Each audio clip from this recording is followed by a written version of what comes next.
So today we're going to have our Women in Wealth Navigating Home Ownership and Credit with Confidence. And I'll have our panelists and presenters introduce themselves if you can. Okay. Good morning.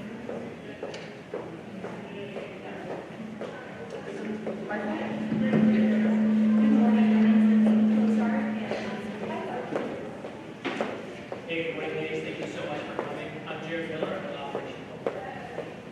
Good morning. My name is Jasmine, and I am too with Operations. Good morning. Good morning. I'm Brittany Robinson with Navy Federal. Good morning, my name is Roger Strecker, also with the Federal Labor.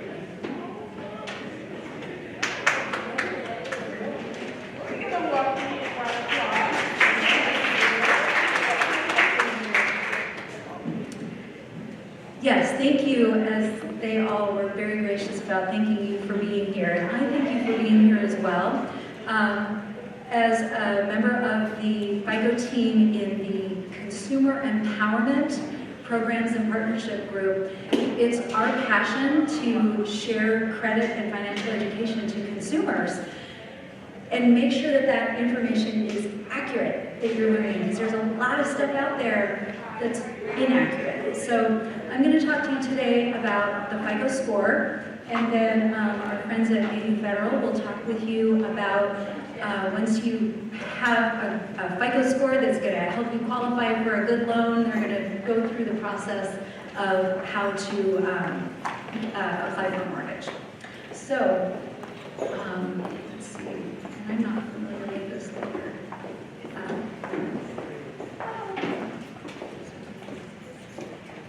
Okay, thank you. Little tech challenge here. All right, so with the FICO Score, quick polling questions here. And you know what? We're going to be a little bit slow on time, so I'm just going to answer each of these for you. But these are a lot of misconceptions that a lot of people have. So starting with the idea of missing a few payments now and then is okay and won't have much impact on your FICO Score. And that is just not true. And so you'll get to see how that can have an impact. A hard inquiry, does everybody know what a hard inquiry is?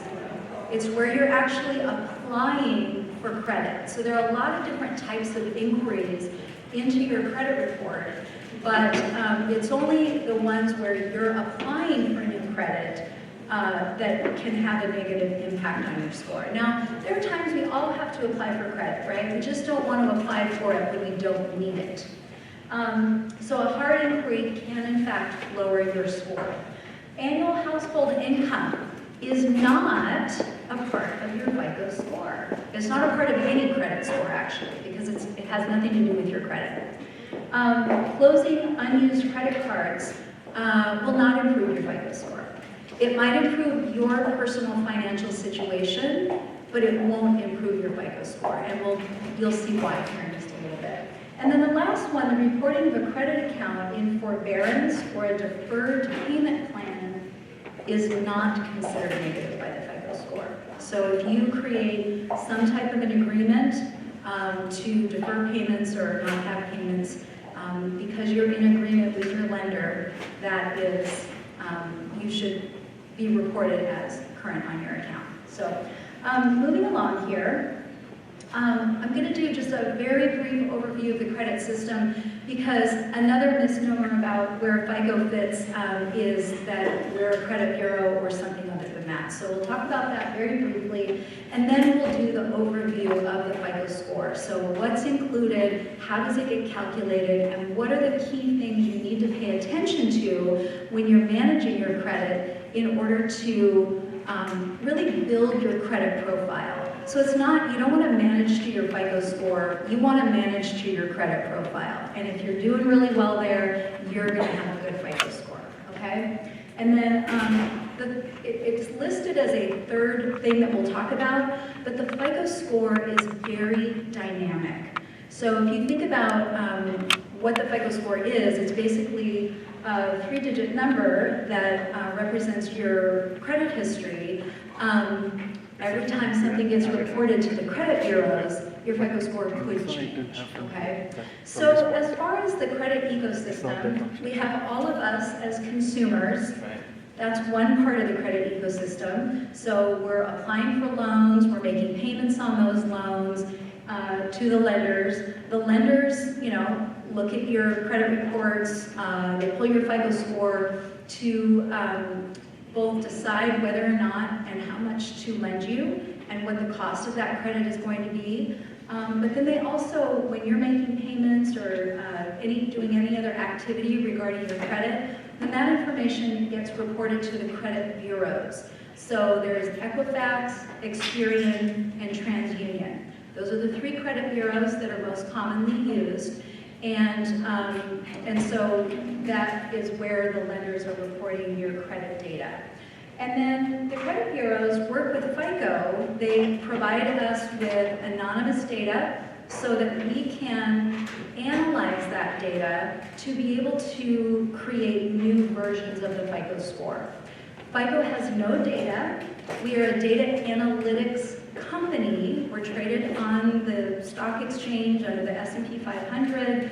So we are not a bureau, we're not a government entity, and we don't have data, we don't lend money, okay? So just a lot of people kind of wonder, what the heck is that company? So now you know. All right, so I want to see who all has seen their credit report. Most of you. Round of applause for all of you. I talked to so many people who have never seen their credit report. So even when they have credit, they've never seen their credit report. So this is an example of a credit report, and there are 5 information zones related to your credit.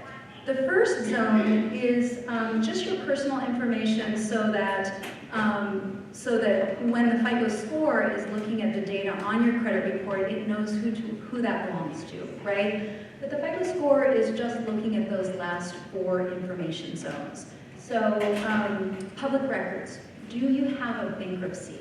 If you have a bankruptcy, that's going to stay on your credit report for 7 to 10 years, depending on the type of bankruptcy. The 3rd information zone are collection items. Collection items will stay on the credit report for 7 years. So, and if you're not familiar with collections, that's when your delinquency has gone so far past due, typically 180 days or more, but that's really up to the bank to decide if when they're going to send it to collections. But when it's that far past due, then they send it to potentially another department with a different budget or a third-party organization that will be much more aggressive at collecting from you. So that's collection items, information zone 3. And then information zone 4 are your accounts. And you can see there's a lot of data that gets reported. You know, the type of credit that you have. Is it an auto loan, a mortgage, a credit card, a personal line of credit? What type of credit is it? You know, when the account was open, when it was last reported on, you know, what the credit limit is or what the high balance was if it was an installment loan, and then what you owe currently at the time that it was reported and at the time that FICO score was pulled. And then what is the status? In this example, all of those accounts are current, but it could say closed, it could say delinquent or past due, and then you see the last column where it has a historical rating, just to show if there was a delinquency sometime within the last 7 years or if there was a bankruptcy in the last 7 to 10 years. And then the last information zone is inquiries. And so one of the questions on that first slide was about hard inquiries, and some people were a little bit uncertain about the difference. So a hard inquiry is a consumer-initiated request for credit. That's when you're applying for a loan. That is the only type of inquiry that you need to be concerned about, and quite honestly, is the only type of inquiry that you have any control over. There are all kinds of soft inquiries. They'll be on your credit report. Inquiries actually stay on the credit report for 2 years. The FICO score is only going to consider the information about inquiries, hard inquiries, for 1 year, okay? And I'm actually getting ahead of myself. So why is FICO here? The FICO score is relied on by 90% of the top lenders and a very high percentage of the rest of the not top lenders. And so it's really important as a consumer that you understand what goes into your FICO score and that you're paying attention to it, right? And there are other types of scores out there. I hear a lot of people go to Credit Karma. That is not a FICO score, and it's typically not the score that most lenders are going to be using. So if you're trying to get credit ready, get your credit into a good situation where you can get a good rate on a loan for a car or a mortgage or any other type of loan, you really want to pay attention to the FICO score, okay? All right. So again, the FICO score is a 3-digit number that represents your credit profile at the moment that it's pulled. So remember I said that it's a very dynamic score. So it can change every time new data is updated, right? So for myself, I have 5 credit cards, and I pay them off every month. But I have 5 credit cards, and I have a mortgage. So I have 6 different types of credit on my credit report. All of those organizations may report on different days a month, right? Typically, lenders are going to report to the credit bureaus once a month. There could be some that report more or less, but on average, they report once a month.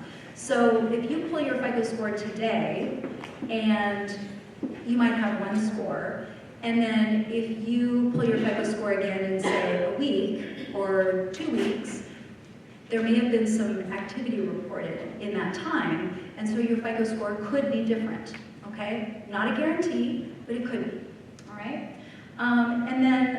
So the score range is typically 300 to 850. Why do I say typically? The base score, which is the most common score that's used, is 300 to 850, but we also have an industry score. So if you receive your FICO score from any of your credit card companies or your auto lenders, they may share a FICO auto score or a FICO bank card score, and that will range from 250 to 900. So it's just, in our data analysis over the last 36 years, we've noticed that consumers manage those types of loans a little bit differently sometimes than they do their traditional other types of loans. So that's the FICO score. The lower the score, this is probably already intuitive, but the lower the score, the higher the risk that that consumer represents to a lender. And the higher the score, the lower the risk that that consumer represents to a lender. So the score came out, we've been doing scores for many decades, but the score we know today has been out since 1989, and it allows lenders a snapshot. Again, it's a picture of your credit in that moment in time, and so it gives lenders an idea of, okay, this is how this person has managed their credit in the past, so we can predict that this is how they will manage their credit in the future. So if they are representing that the way that they managed their credit in the past was very risky, then the lender may either say, I'm not going to lend, or if I'm going to lend, I may charge more. So that's what a lender sees when they're looking at the FICO score. All right. And it's not moving. It's not moving. Yeah, I can just do it this way. There we go. So we have the FICO score, the 3-digit code, and there are 3 criteria that the credit file must meet in order to create a FICO score. There can be no indication that the person is deceased, and there has to be at least one account open for a minimum of 6 months, and there needs to be activity on that account. If there's only one account, if you've got, like me, I've got 5 credit cards, if I have activity just on one account, that's fine. It will generate a FICO score for me. But, so think of people who maybe have credit and they don't use it, and if they are getting ready to apply for a different type of loan and there's no data, the FICO score can't be generated. Looks like you're familiar with that process. Yeah. Oh. Yeah. All right. Very good. Thank you for sharing that. So that's the minimum criteria. And then, again, what is considered by the FICO score off that credit report are the things, the pieces of information that represent the way in which you manage your credit. So your accounts, do you pay them as agreed? Do you pay on time? Do you pay at least the minimum payment, right? How many times are you applying for new credit? How about collections? Do you have collections, public records? And none of the personal information in red is considered in the FICO score. And then the FICO score takes that data and breaks it out into 5 categories. And within payment history, this is what you need to pay the most attention to, is paying as agreed. So if on the credit profile, if there's an indication of a delinquency, then the FICO score is going to calculate based on the recency, the severity, or the number of delinquencies. And as those delinquencies age out, they become less impactful.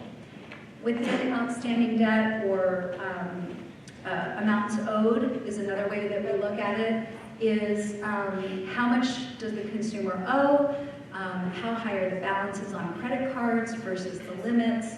So we always say there's no magic number. There isn't any magic number that when you get to that on your credit card utilization, that your FICO score is going to magically change. It's just the lower that you keep the score, the better. Okay? Or excuse me, the lower you keep the balance, the better. Sorry about that. The third category is credit history length. How long have you had credit? How old are each of your accounts?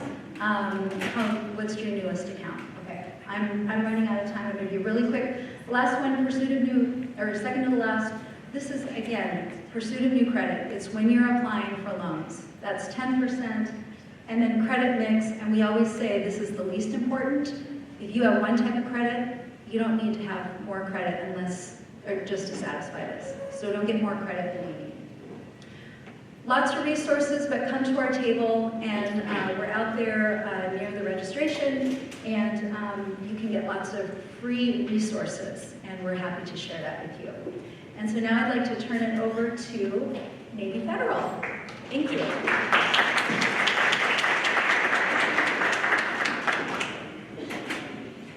Oh, yes. I need help with technology, Yeah. I'm sorry. Perfect, thank And you. if that doesn't work, All right, perfect. it only happens. Thank you. Thank you for coming. This is fantastic. We are so excited to be partnering with Elaine, FICO, and Catherine Jared with Operation Hope. I can't even stand it. I lost the coin flip this morning, and Brittany said, "You're doing a presentation." So, at Navy Federal, we really take the mission of homeownership seriously. It has impacts for individuals and their family that go beyond what we think about, and I need to tell you a quick story. So I was asked to do a presentation up in Winchester for some of the execs at Navy Federal. Brittany and I are running around doing presentations regionally and sometimes nationally, but I had to do one up in Winchester. And you know, when they say when you come and talk to a big group, you need to provide something up front that kind of pulls them into the conversation. Because people are looking on their phone and they're talking to a friend. So I was thinking about that, and along the way, I'm taking the back roads to Winchester, and all of a sudden there's traffic. We're in the middle of nowhere, and there's this traffic jam, a couple of cars. Anyway, a couple of cars in front of me turn around, and I'm sitting there, and I'm just thinking about it. I can't think of anything. And all of a sudden, the guy who's holding the slow and stop sign is next to me at my window. And all of a sudden I hear, "You work at Navy Federal?" Yes, you know, and I look over and he's talking to me and I have my Navy Federal shirt on. I'm like, well, that made sense. And he said, "Where are you going?" And I said, I'm going to Winchester. "What are you doing?" And I'm thinking, I'm in the middle of nowhere and we're having this conversation. So as it turns out, he says, I served. I'm active duty, career Army, retired. And I said, hey, that's fantastic. Congratulations, thank you for your service, your sacrifice. We get it. Today, we all get it. So, and he says, well, what are you doing? I said, well, I'm going to present this presentation on VA loans. And so I'm kind of thinking about that. All of a sudden, I feel this presence over here. And I'm going to walk around real quickly. And all of a sudden, I turn to my left, and this guy is down in my window, like this. And he says, that loan changed my family's life. He's welling up. I'm welling up, and we're in the middle of nowhere. And I'm just saying, what is happening? So, point is, he went on to tell me the amazing benefits that his family was able to obtain from the simple act of home ownership. So at Navy, that's important to us. Anyway, it's just something that has stuck with me all these years. And it wasn't all these years, that was last year. So, I'm old, I'm sorry, you know. So it just impacted me that day. I mean, it really meant something to me. And I think that's really why we are here, to talk to you. So my partner in crime today is Brittany Robinson over there. And as I said, I'm the one doing the presentation today. So we quickly have a presentation called the 10 Steps to Homeownership. Not complicated, I'll just quickly run through it, and so we can get to the Q&A and get to some other important topics for you guys. But step number one, what does everybody do these days? Do the research on your phone, on your laptop. The internet provides so much opportunity for things, but we think while you're doing your research, you should look to be familiar with some of the common terms that you're going to hear. We love acronyms in our business. You know, APR, annual percentage rate. Well, what does that mean, really? Because I know about interest rate, but what does APR have to do with interest rate? You need to know the difference and what that's for. Debt to income ratio, private mortgage insurance. Well, what's that? Well, that protects the lender if you decide not to pay, but Elaine said you're going to pay, so it's all good and everything's on time. Discount points. How do I lower my interest rate at the present by prepaying some interest? Rate lock. That's always an important conversation with your lender, your loan officer, and when you can do that, and what the rate is that you're locking, and are you paying any discount points? Just to jump back up to the APR real quick. Lenders have a variety of ways that they speak to you about many things. One of them is interest rate. I see it head nodding. And sometimes you can't figure out what Roger's talking about from this lender, from that lender. So the government said, hey, we have to be able to give the consumer an apples to apples comparison. And that's what the APR is. So it's interest rate plus cost over a particular period of time, 1 year, and that equates to my APR. So no matter what we all send you, if you want to do an apples to apples based on what we're saying versus someone else, check the APR. It's a fantastic tool that many of the lenders, you won't even hear it when you talk to them. But if you know ahead of time, they're going to go, whoa, you know, she's locked and loaded. So definitely very important. Step number 2, create a budget. That is right in line with what we're doing. So when you're thinking about your budget, important components of it, do I want to put a down payment down? Do I have to put a down payment down? What are my closing costs going to be? Monthly payments. Everybody's concerned. No matter what the interest rate is or what the home costs, it all boils down to what is my monthly payment going to be. Let's all be honest about that. We listen to it all the time. So there are some fantastic tools on our website. We have a purchase affordability tool. Plug in the sales price, interest rate, if there's a down payment. You can get the taxes and insurance because you did your research at step number 1 for the property and neighborhood that you're looking at, whether it's schools or whatever your reason is for moving. So you can have all of the information based on where you think you might end up very quickly and easily accessible. How am I doing so far? You're doing good. So step number 3, you guys, which really could be step number one in my book, because it's that important. The credit score and you understanding the makeup and how to raise it and get it as high as possible is really important, especially in mortgage lending, but even in everything. You know, all loans, they all jump back to it, lenders especially, and you know, even when people are looking for jobs, knowing your background, they want to know what your credit looks like. So, very important, and for us, very important. So, step 3 could actually be step number 1, but that's, and Elaine's told you where to go and how to do it. So, absolutely, that's vital. We have step 4 for finding a real estate agent. These days, with all the information, you can push that back a little bit if you wanted to, because your realtor is going to say to you, have you been pre-approved yet? They are not going to put you in the car and drive you around and talk to you about all these things unless they know that you are a serious buyer and you can make that happen. So, we want to help our members in that journey. So we have a long-standing 30-year relationship with Cardis and Realogy and Realty Plus, and we have set up with the realtors that we've already vetted. Should you not want to do the homework yourself to find an agent that you trust you can work with, we have a program where you can actually get cash back at closing based on your sales price. So how do I get pre-approved? We are going to pull the important PII data from you. Date of birth, SOC. Do you have a Navy Federal savings account? 2 years history, work, address. We're going to take your gross monthly, unless you're self-employed. Then we're going to get into tax returns. That's a whole other conversation, which we could do at the table. And then I know, sorry, that was bad.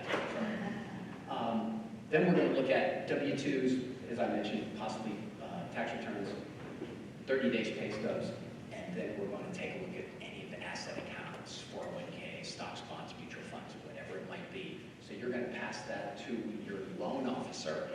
They're going to work with processing, and then they're going to push that through, and we're going to pre-approve you.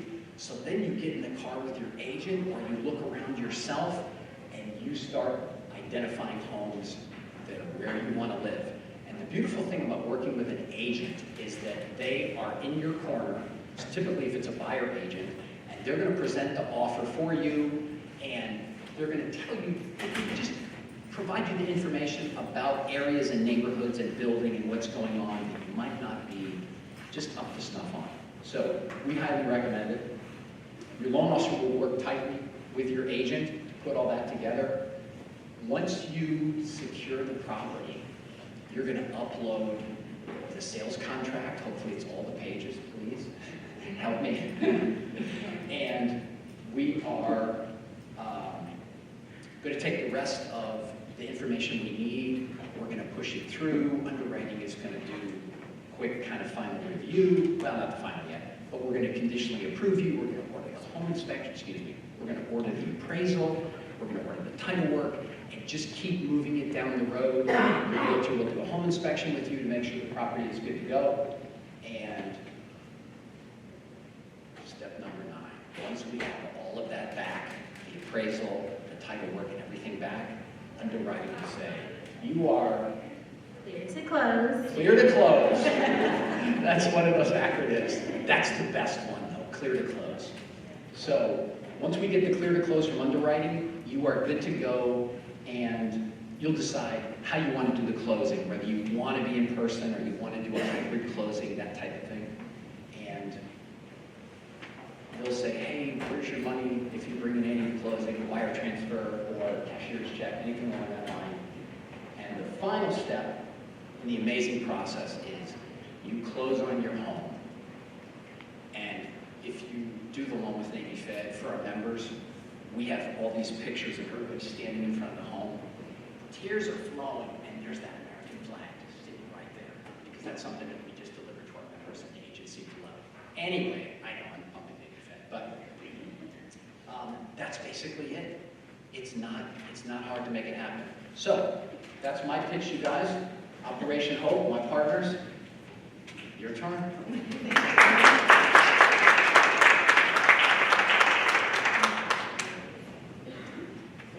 Hello. He's so much taller than me. That was great. Let's give it up for Megan. Thank you. Well,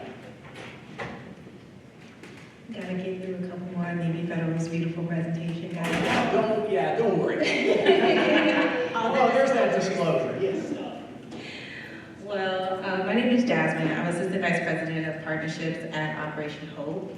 Operation Hope is a nonprofit that's partnered with a lot of banking institutions, Navy Federal being one of them, giving us the ability to offer financial literacy coaching at no cost. So I have really good news for you. Everything that you just heard Elaine and Roger say, our financial well-being coaches are experts in. So at the close of the presentation, we have a couple of QR codes. We're also at the table. Please make sure you stop by to get more information. And I'm going to turn it over really quickly to Jared so he can introduce himself, one of our Navy Federal coaches, and we're going to get a story of hope from him. Okay. Hi, good morning.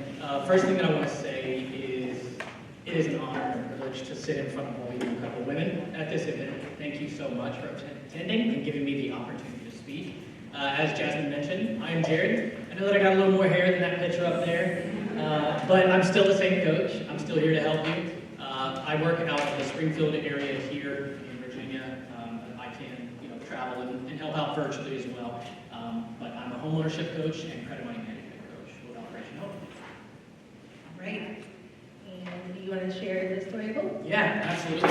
So as you'll see behind me, you'll see some few names, but I'm not gonna read it verbatim. But what the story of hope is a family came to me, the Jimenez family, and they had recently had a little one, and they were just in dire straits. The missus had quit her role right before COVID had started to take on being a mother, right? The job that some of you or all of you know intimately, and that I can never even imagine what it takes on. But at that same time, the mister decided that he wanted to start his own business as well. So they were in quite a situation as COVID snuck up on us and waylaid so many things that we had. But they came to me and they said, Jared, we've been getting some guidance, but it isn't really coming to fruition the way that we want. It isn't doing the things that we need, so can you help us? And I looked at their situation and I said, yeah, buckle up. I'm going to say some things that probably aren't going to be what you want to hear, but they're what you need to hear.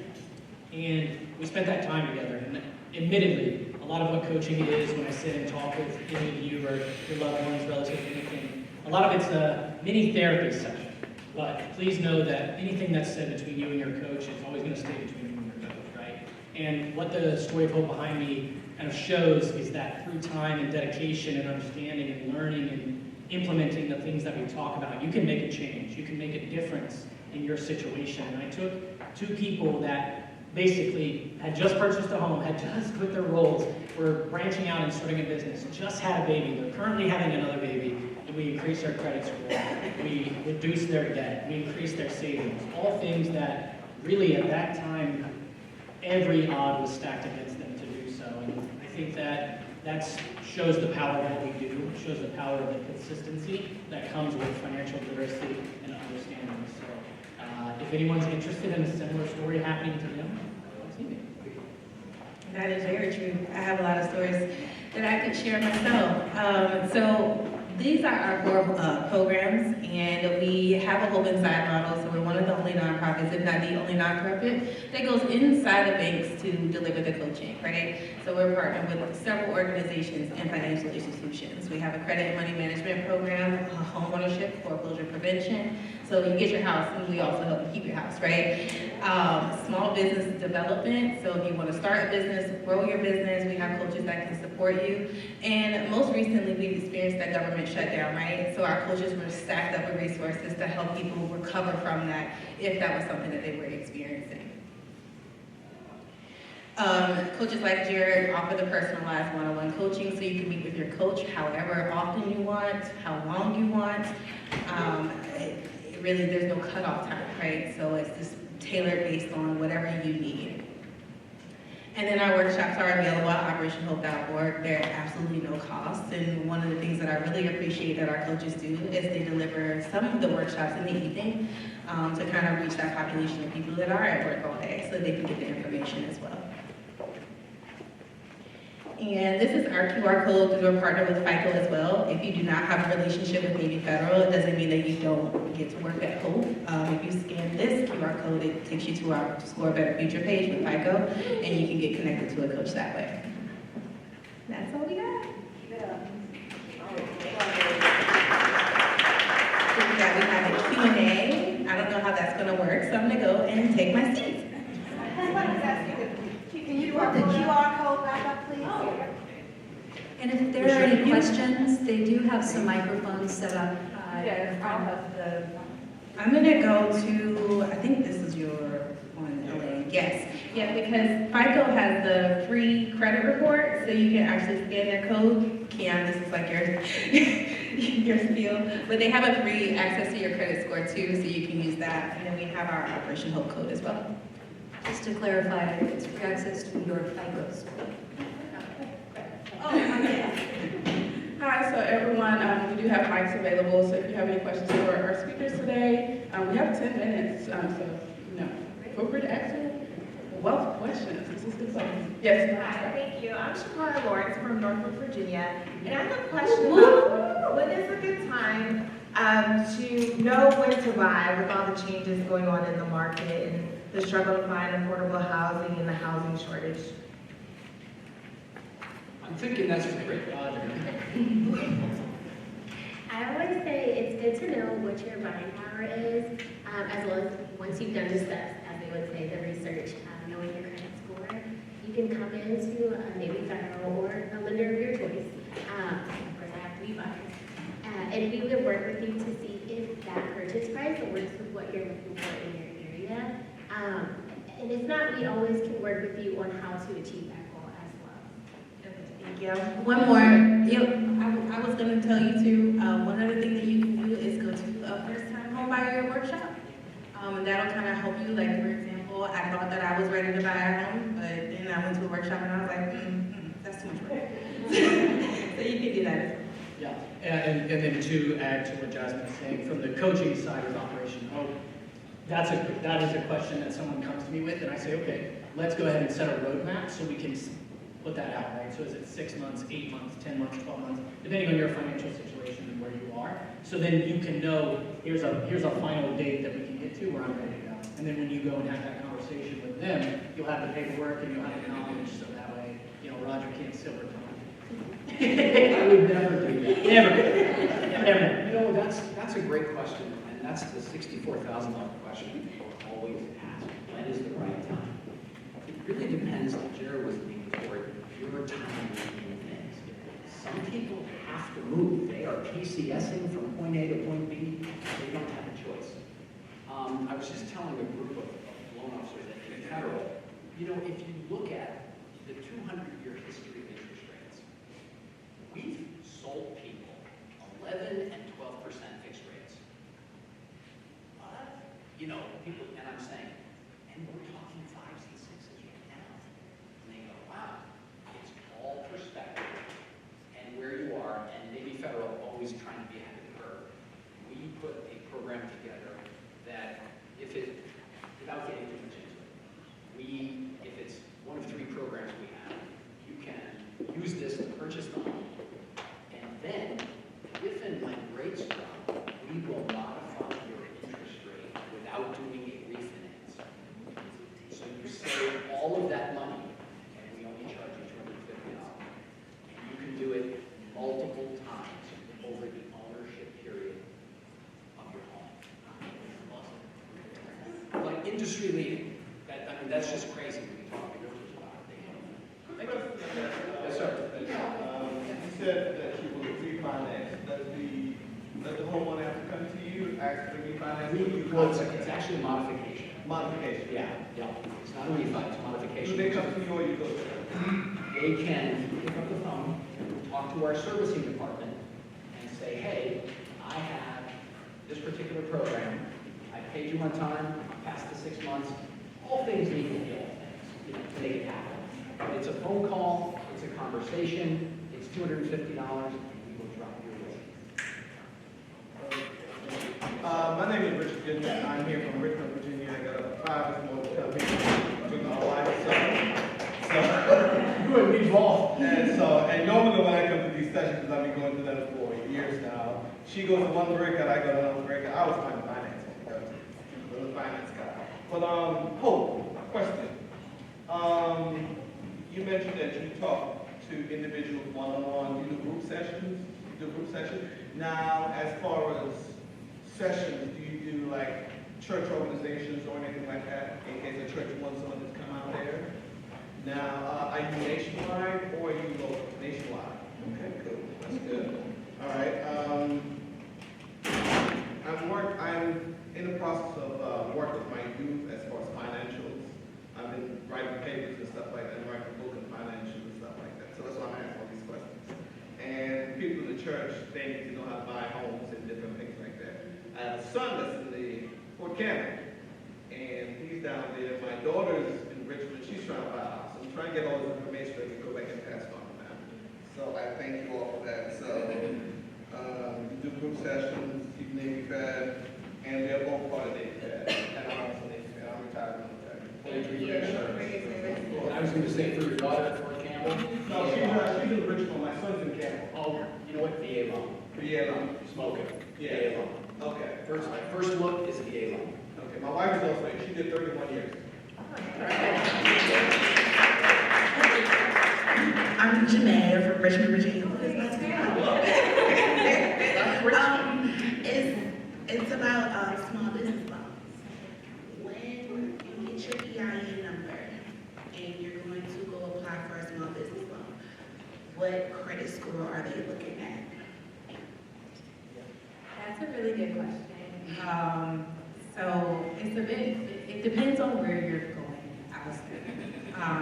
Because sometimes, like if you were to go to a bank, they would want you to be the grantor or the guarantee for that loan, and you have to be the one that qualifies for that. Now, in some cases, the businesses have already started to generate a score, and a business, like we have business coaches as well that can help you identify what that score is, and see where you can fall, see what you qualify for. And then we can also connect you to like the SBA locally, you can, what they have available for you to qualify for. So it really just depends on how you're going about trying to get that capital. I'm gonna talk to Hope because I need to help with that. And then one more question with the VA loans, who qualifies for that? So VA is going to be military based, but I will say at Navy Federal, I know the misconception is we do only military. We do have 100% financing as well as some other programs. So when you stop by our table, I do have the programs listed, but we do compete with some of the grant assistant programs with our 100% financing. Okay, and with the VA loans, when you say military base, can you be a dependent or do you have to? So that would be military as in like you serve for the service, but if you are a spouse of a military personnel, then yes, you can use the VA. Thank you. And we have 5 minutes, so let's go ahead and take you first, and then these two. Can I just add one more thing on the business credit? So if you are a new business, you definitely want to get your own personal credit in order. And with the SBA loans, the Small Business Administration utilizes the FICO Small Business Scoring Solution. And as part of that, it guarantors personal credit, so their FICO score and their personal financial information weighs a lot in that small business score. So, so get your own personal financial house in order first. Yeah.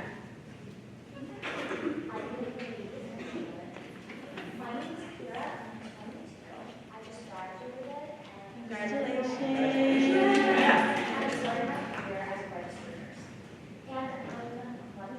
What are the things that young people like myself can go to start home ownership? Personally, I'm really tired of throwing my money on the renting route, so I want to know what I can do to come forward and take it seriously as a young person.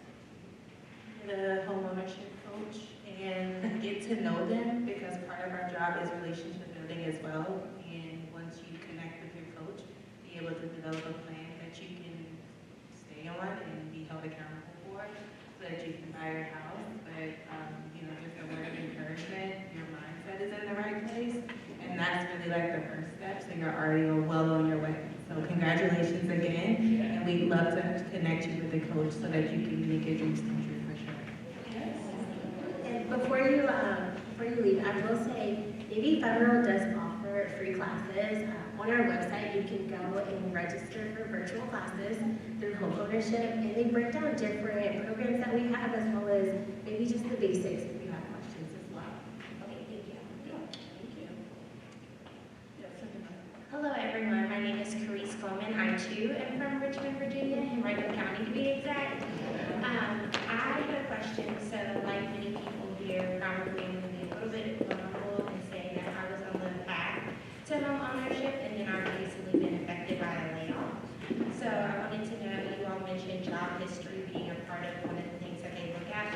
How far does that push me back in the process, having that gap in my job history? I would say, from an underwriting perspective, that's all you're gonna do is tell me what happened. The loan officer will say, we'll look at your picture and just say, okay, here's the story that we're going to tell to underwriting, because they're human beings. They wanna know what is going on and how they can help. You know, we kind of look at it and I do too, I'm like, you know, but they really are trying to make it happen, especially for our members. So I would say, don't worry about that piece, it's explainable, and move forward. Does that make sense? Yeah, because to kind of give like straight guidance on that, there's a difference between someone who's irresponsible and someone who is the recipient of an unfortunate circumstance. And underwriting is one of those things, while yes, the numbers matter and those things matter, it's one of those things where, to Roger's point, they're humans too on the other end of that, and they understand your situation. Now that could adjust it, and that could change it, obviously, but it's not going to cancel you out completely and make you sit there and, you know, drowning in the sea, so to speak. So, yeah. Again, your mindset is in the right place, well on your way. Yeah. Thank you for feeling okay to be going. Hello, my name is Letitia. I'm from Williamsburg, and thank you guys so much for being here. I learned a lot. So I have a quick question. I'm full-time employed, but I also am a 1099 contractor. Doing gig work. I've been doing that since 2018. So I noticed you guys mentioned as far as getting approved for a loan, would that income be taken into consideration as far as approval? And I also usually do deductions when I file my taxes, so I wasn't sure how that would work. Oh, you're gonna make me do that. They're gonna look at both situations. They're gonna look at your W-2 situation and see whether those numbers stack up. We would also look at your 1040s and Schedule C. Yes. Yeah, so we'll look at that. And if the beauty of being self-employed is that you can write things off and you can do whatever. And underwriting says, hey, wait, you can't benefit on both ends. You can't have this, deduct it, and then you must not use that, use the top line. So it would be, if one can cover you and take care of the deduct, we're really going down that hole. But it's workable. Yeah. So if you want to come to the table, and we can, yeah, Brittany will talk to you. And seriously. Okay. Thank you. Of course. All right, that is all for today. Can we give a round of applause for that?